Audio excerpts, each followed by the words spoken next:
ಚಿನ್ಮಯಂ ವ್ಯಾಪಿ ಸರ್ವಂ ತ್ರೈಲೋಕ್ಯಂ ಸಚರಾಚರಂ ತತ್ಪದಂ ದರ್ಶಿತಂ ಹೀನ ತಸ್ಮೈ ಶ್ರೀ ಗುರವೇ ನಮಃ. ಅಂತಃಶೀತಲದಾಯಾತ ಅಂತ, ಅಂತಃಶೀತಲ ಇಬ್ಬರಲ್ಲೂ ಒಂದೇ ಇರುತ್ತೆ. ಸೊ ಸಮಾಧಿಲಿರೋರ್ಗೂ ಕರ್ಮಯೋಗಿಗಳಲ್ಲೂ ಒಳಗಡೆ ಅಂತಃಶೀತಲತೆ ಒಂದೇ ಇರುತ್ತೆ. ವಾಸನಾಕ್ಷಯ ಅದಕ್ಕೆ ಪ್ರೀ ರಿಕ್ವಿಸಿಟ್. ವಾಸನಾಕ್ಷಯ ಆಗಲಿಲ್ಲ ಅಂದರೆ ವಾಸನಾಕ್ಷಯಕ್ಕೆ ಪ್ರಯತ್ನ ಮಾಡಬೇಕು. ಹೇಗೆ ಪ್ರಯತ್ನ ಮಾಡೋದು? ಮಾಡೋ ಕಷ್ಟಪಟ್ಟು ನಿಧಾನವಾಗಿ ಮಾಡೋದು ಅಷ್ಟೆ. ತುಂಬ ಸಿಂಪಲ್ಲು, ಜಾಸ್ತಿ ಕಷ್ಟಪಡಬೇಕಾಗಿಲ್ಲ. Even a selfish activity can be a rise to a level of a ಪೂಜಾದಲ್ಲಿ ವಾಸನಾಕ್ಷಯ ಆಗುತ್ತೆ.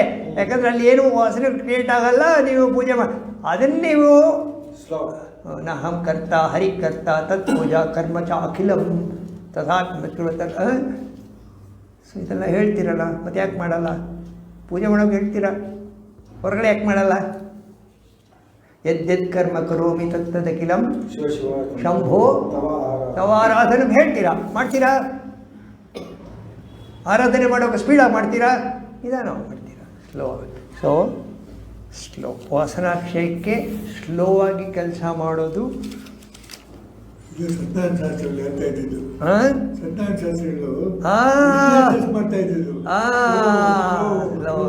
ಸ್ಲೋ. ಯಾಕೆಂದರೆ ನಮಗೆ ಗೊತ್ತಿರೋ ಭಾಷೆ ಇದು. ನಿಮಗೆ ಸ್ಪೀಡಾಗಿ ಹೋಗೋದು ಸ್ಲೋ ಎರಡು ಗೊತ್ತು ನಮಗೆ. ಸೊ ನಾನು ಹೇಳ್ದಲ್ಲ, ನಡ್ಕೊಂಡೋದಾಗ ಯಾಕೆ ಇಷ್ಟು ಫಾಸ್ಟ್? ನನ್ನನ್ನೇ ಬೇರೆಯವ್ರನ್ನ ವಾಚ್ ಮಾಡೋದಲ್ಲ, ನಾನು ನಡ್ಕೊಂಡಾಗ ಯಾಕೆ ಇಷ್ಟು ಯಾಕೆ ಈ ಉದ್ವೇಗ, ಯಾಕೆ ಈ ಆಂಗ್ಸೈಟಿ, ನನ್ನನ್ನು ನಾನು ವಾಚ್ ಮಾಡೋದು. ಇದು ಅಗತ್ಯ ಇದೆಯಾ, ಇದು ಬೇಕಾ?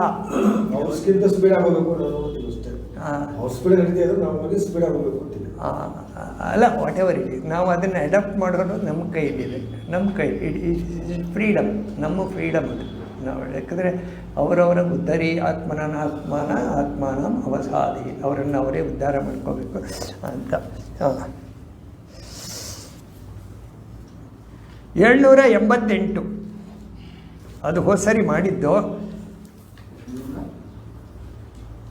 788 ಅದನ್ನೇ ಪುನಃ ತೊಗೋತೀನಿ. ಅದನ್ನು ಮಾಡಿ ನಿಲ್ಲಿಸಿದ್ದು 788.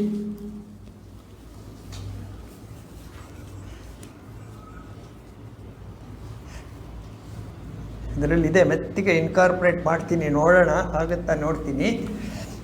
ಸಿಗ್ತಾ ಸರ್?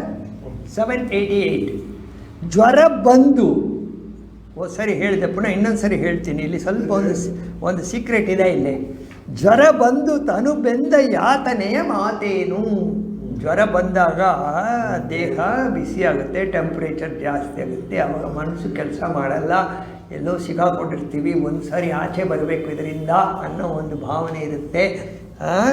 ಉರಿ ಬೇಗ ಇಳಿಯೇ, ಈ ಥರ ಟೆಂಪ್ರೇಚರ್ ಕಡಿಮೆ ಆದಾಗ ಸಿಗ್ತಾ ಸರ್? ನೋಡಿ 788 788 ಕಗ್ಗ 788.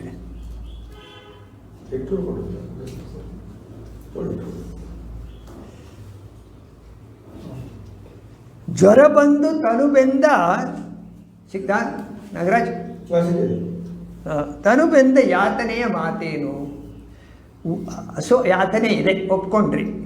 ಉರಿ ಬೇಗ ಇಳಿಯೇ, ಆ ಉರಿ ಬೇಗ ಜ್ವರ ಇಳಿದಾಗ ಹೊಸಬನು ಆ ನರನು, ಆ ಮನುಷ್ಯ ಹೊಸಬಾಗಿಬಿಡ್ತಾನೆ. ಹೊಸಬ ವಿಲ್ ಬಿಕಮ್ ನ್ಯೂ. ಒಂದು ಸಾರಿ ಟೆಂಪ್ರೇಚರು ಆ ಧಗೆ ಅಲ್ಲಿಂದ ಆಚೆ ಬಂದ ಕೂಡಲೇ ಅವನು ಹೊಸಬಾಗಿಬಿಡ್ತಾನೆ. ಹೌದಾ? ಜ್ವರ ಬಂದು ಹೋಯ್ದ ಕೂಡಲೇ ಅವನು ಅಬ್ಬಾ ಜ್ವರ ಬಿಟ್ಟೈತೆ, ನಾನು ಹೊಸಬನಾದನು. ಹಾಗೆಯೇ ಕರ್ಣ ತಪನೆಗಳು ಇಳಿಯೇ. ಕರ್ಣ ತಪನೆ ಏನಿದು? ಕರ್ಣ ಅಂದರೆ ಇಂದ್ರಿಯಗಳು, ತಪನೆ ಅಂದರೆ ಗಲಾಟೆ. ಇಂದ್ರಿಯಗಳ ಗಲಾಟೆ ಇಳಿದರೆ ಕಾರಣವದೇನಿರಲಿ, ಕಾರಣ ಏನೇ ಇರಲಿ, ಇಂದ್ರಿಯಗಳು ಗಲಾಟೆ ಕಡಿಮೆ ಆದಾಗ ಕಾಯಿಲೆ ಬಂದು ಕಡಿಮೆ ಆಗೋದಲ್ಲ, ನಿಮ್ಮ ಇನ್ನೆಬಿಲಿಟಿ ಡಿಸೆಬಿಲಿಟಿಲಿ ಕಡಿಮೆ ಆಗೋದಲ್ಲ. ಪಟುತ್ವ ಇರಬೇಕು, ಆದರೆ ತಪನೆ ಕಡಿಮೆ ಆಗಬೇಕು. ಒಳಗಡೆ ಅಷ್ಟೊಂದು ಆಲೋಚನೆಗಳು ಬಲವಾಗಿ ದೈವಿ ಆಲೋಚನೆಗಳು ಕೇಂದ್ರೀಕೃತವಾದಾಗ ತಪನೆಗಳು ಕಡಿಮೆ ಆಗ್ತವೆ. ದೇಹ ಭಾವನೆ ಕಡಿಮೆ ಆದಾಗ ದೇಹಕ್ಕೆ ಅಂಟ್ಕೊಂಡಿರೋ ಮನಸ್ಸು ಆದಷ್ಟು ಅದನ್ನು ಇದು ಬಿಸಾಕೋದು, ಇದು ಏನು ಉಪಯೋಗ ಇಲ್ಲ ಅಂತ ಅದನ್ನು ಆ ಥರ ಆದರೂ ಆಗ್ಬೋದು. ಕಾರಣಗಳು ಏನೇ ಕಾರಣದಿಂದ ಆಗ್ಬೋದು ಇರಲಿ. ಮರುಜನ್ಮ ಆತ್ಮಂಗೆ ಮಂಕುತಿಮ್ಮ. ಮರುಜನ್ಮ ಇಂದ್ರಿಯಗಳ ತಪ್ಪನೆ. ನೀವು ಹೇಳ್ತೀರಲ್ಲ, ಬಾಯಿ ಚಪ್ಪಲ ಇದೆ, ಇನ್ನೊಂದು ಚಪ್ಪಲ ಇದೆ, ಇದು ಯಾವಾಗ ಕಡಿಮೆ ಆಗುತ್ತೆ? ಯಾವಾಗಲೂ ಒಂದು ದಿವಸ ಕಡಿಮೆ ಆಗುತ್ತೆ ಅಂತ ಇಟ್ಕೊಳ್ಳಿ. ಡಿಸೆಬಿಲಿಟಿಯಲ್ಲೆಲ್ಲ ಕಾಯಿಲೆ ಬಂದು ಅಥವಾ ಏನೋ ಆಗಿ ಪುಟುತ್ತೋ ಇರೋವಾಗಲೇ ಯಾವುದೋ ಕಾರಣದಿಂದ ಒಳಗಡೆನೋ ಜ್ಞಾನ ಬಂದು ತಪನೆ, ಕರಣಗಳ ತಪನೆ ಕಡಿಮೆ ಆದಾಗ ಮರುಜನ್ಮ ಆತ್ಮಗೆ ನೀವು ಪ್ರಪಂಚವನ್ನು ನೋಡೋ ರೀತಿಯೇ ಬೇರೆ ಆಗಿರುತ್ತೆ. ಪ್ರಪಂಚದವನ್ನು ನೀವು ದೃಷ್ಟಿಕೋನ ಬೇರೆ ಆಗಿರುತ್ತೆ. ಇದೇ ಪ್ರಪಂಚವನ್ನು ನೀವು ಬೇರೆ ರೀತಿಯಲ್ಲಿ ನೋಡೋಕ್ಕೆ ಶುರು ಮಾಡ್ತೀರಾ. ನಿಮ್ಮಲ್ಲಿ ಈ ದೈವಿ ಗುಣಗಳೆಲ್ಲ ಬರಲಿಕ್ಕೆ ಶುರುವಾಗುತ್ತೆ.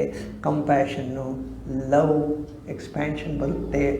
ಈಗೇನಾಗುತ್ತೆ, ಕರಣ ತಪನೆಗಳು ಕಡಿಮೆ ಆದಾಗ ಮರುಜನ್ಮ ಆತ್ಮಂಗೆ ಮಂಕುತಿಮ್ಮ. ಸೊ ಕರಣ ತಪನೆಗಳು ಕಡಿಮೆ ಆಗಬೇಕಾದ್ರೆ ಏನು ಮಾಡಬೇಕು?